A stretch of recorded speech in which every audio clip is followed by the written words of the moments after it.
اچھا، اب اس آیت میں انی قریب فرما کر اس بات کی طرف بھی اشارہ کر دیا کہ دعا کو خفیہ اور آہستہ رکھنا چاہیے. بہت اونچی اونچی آواز میں اللہ تعالیٰ کو بلانے کی ضرورت نہیں ہے. لیکن اگر کوئی بندہ اپنی موج میں آ کے اللہ تعالیٰ کا نام اونچی آواز میں لے رہا ہے، اونچی آواز میں دعا کر رہا ہے تو نو پرابلم. لیکن زیادہ بہتر طریقہ جو ہے دعا کا وہ یہ ہے کہ زیادہ بلند آواز میں اس کو نہ کیا جائے، آہستہ آہستہ سے دعا کو مانگا جائے. اور دعا مانگتے ہوئے ہم یہ کوشش کریں کہ ہمارا دھیان جو ہے، ہماری نظریں جو ہے نا وہ اپنے آپ کی طرف ہوں. آنکھیں اگر ہم بند کر لیتے ہیں یا آنکھیں کھلی بھی رکھتے ہیں لیکن ان کو نظروں کو اگر جھکاتے ہیں، اس میں کنسنٹریشن پیدا ہوتی ہے انسان کے اندر، دعا کے اندر. اور دعا وہ مقبول ہوتی ہے کہ جس میں دعا کی طرف انسان کا دھیان ہو، یعنی منہ سے پڑھ رہا ہے لیکن ادھر ادھر دیکھ رہا ہے، پتہ نہیں کہ میں کیا پڑھے جا رہا ہوں. تو اس چیز سے احتراز کرنا چاہیے. ابن کثیر رحمۃ اللہ علیہ نے آیت کا شان نزول یہ ذکر کیا ہے کہ کسی گاؤں والے نے رسول اللہ صلی اللہ علیہ وسلم سے سوال کیا کہ ہمارا رب اگر ہم سے قریب ہے تو ہم دعا آہستہ آواز سے مانگا کریں اور دور ہو تو کیا ہم بلند آواز سے پکارا کریں. تو اس پر یہ آیت نازل ہوئی. اچھا جی، اگلی آیت کی طرف چلتے ہیں. اللہ تبارک و تعالیٰ نے فرمایا احل لکم لیلۃ الصیام الرفث الی نسائکم،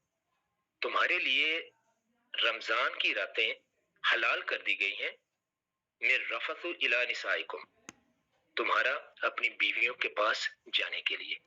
مطلب میاں بیوی کے جو حقوق زوجیت ہیں ان کو ادا کرنے کے لیے یہ راتیں حلال کر دی گئی ہیں. پہلے مشکل تھا، اللہ تبارک و تعالیٰ نے یہ تخفیف فرما دی کہ اب تم ان کے پاس جا سکتے ہو. ہن لباس لکم، وہ تمہارا لباس ہے، وانتم لباس لہن، اور تم ان کا لباس ہو. علم اللہ انکم کنتم تختانون انفسکم فتاب علیکم وعفا عنکم، اللہ تبارک و تعالیٰ کو معلوم ہے کہ تم خیانت کرتے تھے اپنی جانوں سے، سو معاف، تو اس نے تمہیں معاف کر دیا اور تم سے درگزر کی. فالآن باشروہن، تو اب تم ان کے ساتھ مباشرت کرو، ان کے ساتھ ملو، حقوق زوجیت ادا کر سکتے ہو. وابتغوا، اور ڈھونڈو، تلاش کرو، طلب کرو، ما کتب اللہ لکم، اللہ تعالیٰ نے جو تمہارے لیے لکھا ہوا ہے. مطلب حقوق زوجیت سے تمہارے ہاں جو اولاد ہونے کے چانسز ہیں وہ اللہ تبارک و تعالیٰ سے وہ مانگو. وَقُلُوا، اور کھاؤ، وَاشْرَبُوا، اور پیو. اب یہاں پر اللہ تبارک و تعالیٰ نے ایک تو یہ اس چیز کا حکم آ گیا کہ بیویوں کے پاس شوہر جا سکتے ہیں رمضان کی راتوں میں، اور دوسرا اس چیز کا حکم آ گیا کہ اب جو روزہ جو ہے وہ کس وقت سے لے کر کس وقت تک پورا کرنا ہے. وَقُلُوا وَاشْرَبُوا، اور کھاؤ اور پیو، حتیٰ یہاں تک کہ یتبین، ظاہر ہو جائے، نظر آ جائے تمہیں، لکم الخیط، تمہارے لیے داغا، الابیض، سفید، سفید داغا، اس سے مراد ہے سفید داڑھی، مطلب وہ صبح صادق کی، من الخیط الاسود، کالے داغے سے، من الفجر، فجر کا، مطلب جو داڑھی ہے صبح کی وہ تمہیں اس کا پتہ چل جائے اور تم رات میں اور دن میں تمیز کر سکو اس کے ذریعے سے. تو آگے فرمایا یہاں سے روزہ شروع ہو گیا. ثم اتموا الصیام الی اللیل، پھر تم اس روزے کو پورا کرو گے اگلی رات تک، مطلب جب تک اگلی رات شروع نہیں ہو جاتی. اور اسلام میں جو غروب آفتاب ہے اس کے بعد رات شروع ہو جاتی ہے. تو یہ جو شام وغیرہ کا کانسیپٹ ہے، یہ مطلب اس وقت کو ان بٹوین جو ہے رات اور دن کے، اس کو ہم شام کہتے ہیں. جیسے انگریزی کے اندر ہے نا کہ وہ شام جو ہے وہ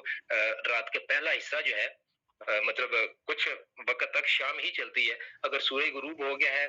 6 بجے 7 بجے بھی انگریز جو ہے وہ ایک دوسرے کو گڈ ایوننگ ہی کہتے ہیں. تو لیکن اسلام کے مطابق رات جو ہے وہ شروع ہو جائے گی جب غروب آفتاب ہوگا تو اگلی رات شروع ہوگی. تو اس سے مراد یہ ہوا کہ روزہ جو ہے وہ اگلی رات تک، مطلب اگلی رات شروع ہونے تک جو ہے وہ